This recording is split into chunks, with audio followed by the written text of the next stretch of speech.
I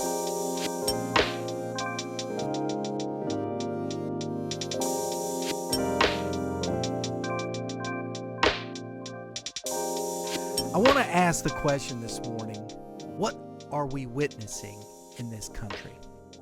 Ideological warfare is being played out before our eyes. For as long as I have been alive, we've been discussing the topic of the end of the world. We could spend a couple of years talking about this subject and come to one undeniable conclusion. This rebellious age will end, and the world mankind has created in the earth will cease. But those who are born again will be saved out of death and regenerated into the being we were created to be. So, what are we afraid of? We are afraid we will have to face people that want to hurt us physically. We are afraid we will be imprisoned for our faith. We're also afraid people will persecute us for our belief in Jesus. This is why the Christian world works for religious freedom, rather than sharing the good news of Jesus Christ. We spend more energy on politics than we do giving of ourselves and of our lives. Why did Jesus say to Paul he would show him what great suffering he would endure for his name?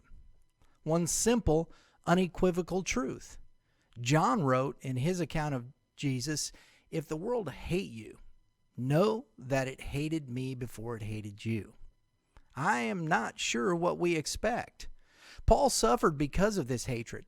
We are facing a great multitude of people that are not happy with believers. But how are we giving an answer?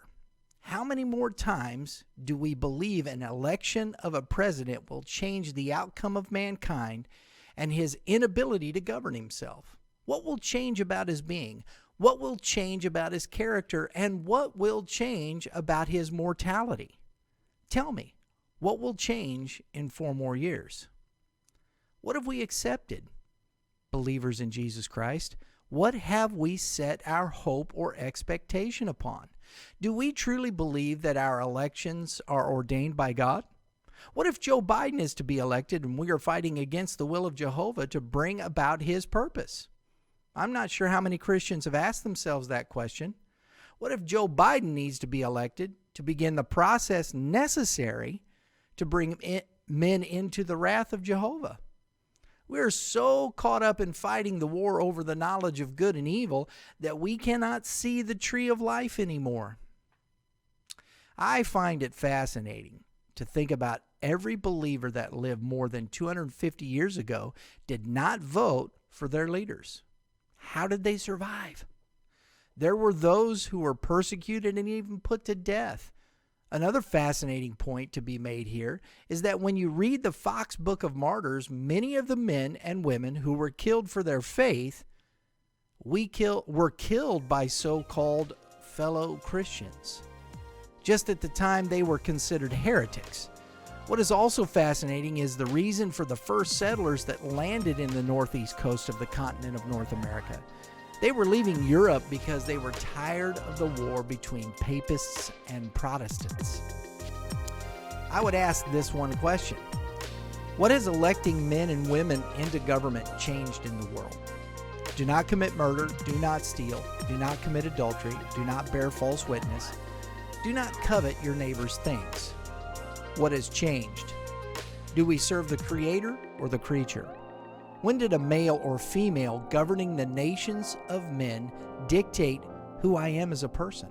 Which government has determined and defined mankind as a being? The old question, what does it mean to be human? We make jokes and deride people in our halls of government, and every 4 years elect the same people we make fun of day after day. Who's the fool? The battle cry of the past 5 years has been to drain the swamp. Nobody really wants to drain the swamp we live in, because if we did, we wouldn't know what to do. We are desperate to define our existence outside of the Genesis narrative and our Creator. This is why we continue to fight the war of the knowledge of good and evil. If we simply accept life as it was given from our Creator, we would see Jesus as He is.